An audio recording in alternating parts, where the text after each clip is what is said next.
अस्सलाम वालेकुम। कल मेरे वर्क प्लेस पे एक इंसिडेंट हुआ जो मैं शेयर करना चाहूँगी और शायद ही आप सबके काम आ सके कि इट वॉज लंच टाइम। सब मसरूफ़ थे, कोई लंच कर रहा था, कोई बातें कर रहा था, कोई रेस्ट कर रहा था, कोई रिलैक्स कर रहा था और कोई अपना प्रोफेशनल वर्क डिस्कस कर रहा था। ऐसे में मैंने नोट किया कि हमारी एक कोलीग हैं जो बहुत ज़्यादा परेशान है। अच्छा, ये परेशानी मैंने तकरीबन 1 हफ़्ते से ऑलरेडी नोट कर रखी थी और मैं ये देख रही थी कि वो बहुत ज़्यादा परेशान, उलझन का शिकार हैं, दुश्वारी का शिकार हैं, मेंटली और फिज़िकली कुछ कुछ बुझी हुई सी हैं। इतना बात नहीं कर रही, हालाँकि वो बहुत ज़्यादा बातें करने वाली, बहुत एंगेज होने वाली, जर्नल टॉपिक्स पे अपना पर्सपेक्टिव शेयर करने वाली खातून है। सो आई जस्ट डिसाइडेड कि भई क्या किया जाए? ऑल ऑफ अ सडन मुझे ख़्याल आया कि क्यों ना आज इनसे बात की जाए, थोड़ा-सा वक़्त इनका लिया जाए, थोड़ा दिया जाए और इनसे बात की जाए। और बस मुझे क्लिक हुआ और मैं उनके पास गई और मैंने उनसे बात करना स्टार्ट की और मैंने पूछा कि how is the life going? मैंने जर्नल उनसे बातें की कि सब कुछ कैसा है, जॉब कैसे जा रही है, ज़िंदगी कैसे जा रही है, रूटीन कैसा जा रहा है। और मुझे पता है उनके वालिदैन उनके साथ होते हैं, तो शी स्टार्टेड शेयरिंग कि हाँ, सब ठीक है, सब खैरियत है, अल्लाह का बहुत शुक्र है, अल्हम्दुलिल्लाह सब सेट है, कोई परेशानी नहीं है। बट आप यकीन जाने जैसे-जैसे वो यकीन दिला रही थी ना मुझे कि कोई परेशानी नहीं है, कोई मसला नहीं है, मैंने उनकी आँखों में आँसू देखे, मैंने उनके चेहरे पे बढ़ती परेशानी देखी, यानी वो जो कह रही थी ना, वैसा कुछ भी नहीं था। और आहिस्ता-आहिस्ता वो मुझे अपना मसला बताने पे राज़ी हो गई। यानी इनडायरेक्टली जब मैं उनसे पूछती रही, आई केप्ट ऑन डिगिंग। मैं आहिस्ता-आहिस्ता यानी बड़े अदब के साथ, ऐसा नहीं था कि मैं प्रोफ़ेशनल एक प्लेस पे हूँ, मैं उनसे जो है वो डायरेक्टली पूछ लूँगी कि क्या हुआ है। बट आई मेड श्योर कि भई वो कंफ़र्टेबल हों, बात करने में उन्हें कोई मुश्किल ना हो और वो शेयर भी कर सकें अगर उन्होंने कोई उलझन अगर उन्हें है। बाय द टाइम आहिस्ता-आहिस्ता उन्होंने बताया कि वो 2, 3, 4 मसलों का एक साथ शिकार हैं। वो एक डिलेमा में भी हैं जहाँ उन्हें डिसाइसिव होना है, एक डिसीजन लेना है और ऑब्वियसली मेंटली, फिज़िकली वो इस कंडीशन में नहीं है कि वो किसी भी डिसीजन पे किसी इन्फ्लुएंस के बगैर जो है वो ऑनवर्ड हो सके। दूसरा ये कि वो फाइनेंशियली भी किसी इश्यू से गुज़र रही थी। तीसरा ये कि उन बहन-भाइयों के दरमियान कोई क्लैश चल रहा था जो कि इतना बड़ा नहीं था, लेकिन इस वक़्त वो उन्हें बहुत ज़्यादा बड़ा लग रहा था। और चौथा ये कि वो मेंटली भी बहुत ज़्यादा अपसेट थे, इमोशनली भी बहुत ज़्यादा अपसेट थे क्योंकि उनके घर में भी इन सब को लेके और भी सारे फैमिली मेंबर्स बहुत ज़्यादा परेशान थे।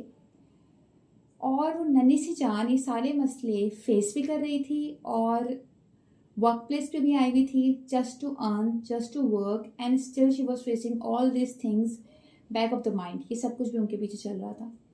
और मुझे उन पे इतना रहम आया, इतनी हमदर्दी हुई और मैं खुद को कोस रही थी कि यार मैंने इतने दिनों से इनको परेशान देखा, मुश्किल में देखा, लेकिन मैंने इनसे क्यों नहीं पूछा। बस क्या था, फिर हमारी बात से बात होती गई। तकरीबन हमारी बात 7 से 8 से 9 मिनट चली होगी या कह लें 10 मिनट चली होगी और आखिर में जब हमारी कन्वर्सेशन ख़त्म हुई तो मैंने उनको इंटरप्ट नहीं किया। जब वो बोलना शुरू हुई तो मैंने मेक श्योर किया कि मैंने इन्हें इंटरप्ट नहीं करना, मैंने इनकी बात को नहीं काटना, मैंने बीच में कोई अपनी अचीवमेंट, कोई बात या ऐसा कुछ नहीं कहना कि अच्छा ये तो मेरे साथ भी हुआ है, अच्छा ये तो चीज़ मैंने भी फेस की है, नहीं। आई जस्ट मेड श्योर कि मुझे लगा कि अगर ये बोल रही हैं, अगर ये बता रही हैं, अगर ये बात कर रही हैं तो यार इनको रोकना नहीं है, ये बोलती रहें, क्या पता है इससे इनको थोड़ा-सा दिलासा हो, कुछ इन्हें यहाँ पर कुछ हल्का फ़ील हो। और यही बात करते-करते काफ़ी देर हो गई और जब उनकी बात ख़त्म हो गई तो आखिर में उन्होंने मुझसे खुद ही पूछा कि यार मैं क्या करूँ, मुझे समझ नहीं आ रहा। और मैंने उन्हें ऑब्वियसली सारे मसले उन्होंने खुद ही फेस करने थे, उसके सॉल्यूशंस भी उन्होंने खुद ही जो है वो निकालने थे। हम क्या ही कर सकते हैं, कुछ नहीं कर सकते। लेकिन आखिर में बस मैंने ये किया कि मैंने अपनी समझ के हिसाब से उन्हें 2-3 मशवरे दिए, सजेशंस दिए, एडवाइसेस दी कि आप ये कर सकती हैं, ये कर सकती हैं, आप बैठ के डिस्कस कर सकती हैं, आप अपने बहन-भाइयों से हेल्प माँग सकती हैं। आप अपने वालिदैन को जो है वो खुल के बता सकती हैं कि आप किस स्टेट ऑफ माइंड में हैं।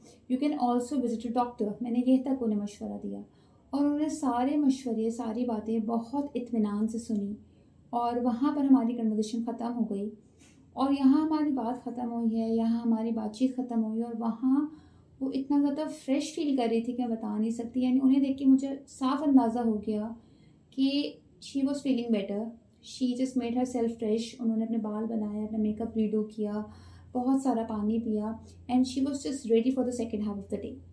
और वो चली गई अपने काम करने के लिए। और फिर वो आज उन्होंने जब विज़िट किया, क्योंकि ये वाक़या कल का है, जब उन्होंने आज विज़िट किया, वो मॉर्निंग में आई, तो वो मेरे पास आई, उन्होंने मुझे सलाम किया बहुत इज़्ज़त के साथ। पहले भी बहुत इज़्ज़त देती थी, लेकिन अभी वो आई, उन्होंने बहुत इज़्ज़त के साथ मुझसे बातचीत की। और जो पिछले 24 घंटों में उनके साथ जो भी कुछ हुआ था, उन्होंने खुद ही से उन्होंने मुझसे 2-3 बातें शेयर की और मैंने सुनी, और बस वो 2-3 बातें शेयर करके वो चली गई। और आई कांट इवन एक्सप्रेस कि वो कितनी ज़्यादा रिलैक्स थी। मसले वही थे, सब कुछ वही था, बट इन्होंने ये कहा कि पता नहीं क्यों मेरा जहन खुल सा गया है। आई फील कि जो कल आपने मुझे बातें बताई, मैं इन सारे मसलों को ज़ाविये से नहीं देख पा रही थी, जो ज़ाविया आपने मुझे मुतारिफ़ करवाया, जो मुझे आपने बताया, और मैं पता नहीं क्यों उस तरफ नहीं सोच पा रही थी। और ये कह कर फिर वो चली गई। But I knew the answer कि वो इतनी ज़्यादा उलझी हुई थी कि हमारे बड़े बूढ़े कहते हैं कि एक जहन से बेहतर 2 जहन है, 2 जहनों से बेहतर 3 जहन है, 3 से बेहतर 4 है। यानी वो इतना ज़्यादा स्टक थी, या कोई भी शख्स अगर एक परेशानी में इतना ज़्यादा घिरा हुआ है, तो वो कैसे इस काबिल होगा कि वो उस मसले का हल भी खुद ही ढूंढ ले अकेला, तनहा उसको फेस भी करे, उसकी टेंशन भी ले, उसे सोचे भी सही, और अनअफेक्टेड रहे, उस पर कोई असर भी ना पड़े।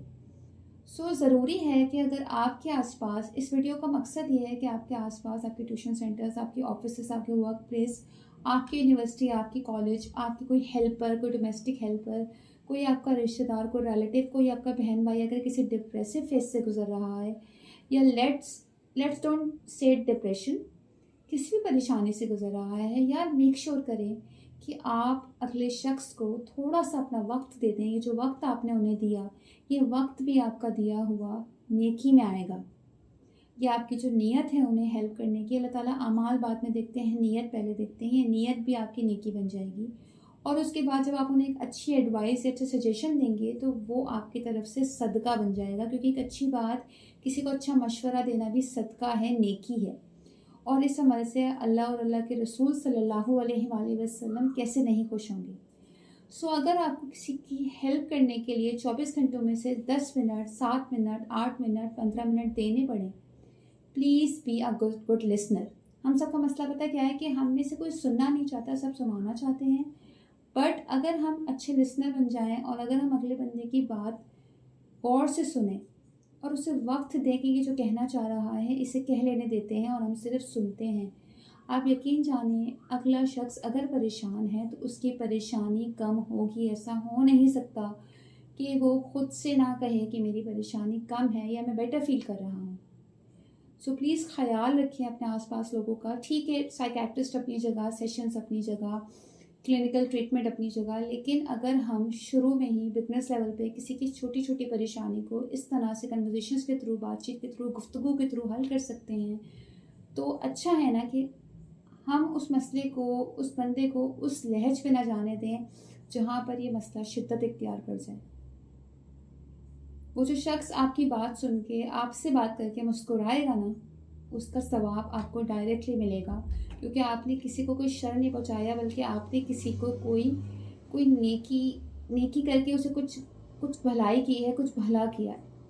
आई थिंक मेरी वीडियो एंड करने का टाइम आ गया है, लेकिन अगर मेरी वीडियो से किसी का कुछ भला हो जाता है, किसी को इस वीडियो का मफहूम समझ आ जाता है, तो मेरे लिए इससे अच्छी कोई बात नहीं होगी। अल्लाह हाफ़िज़।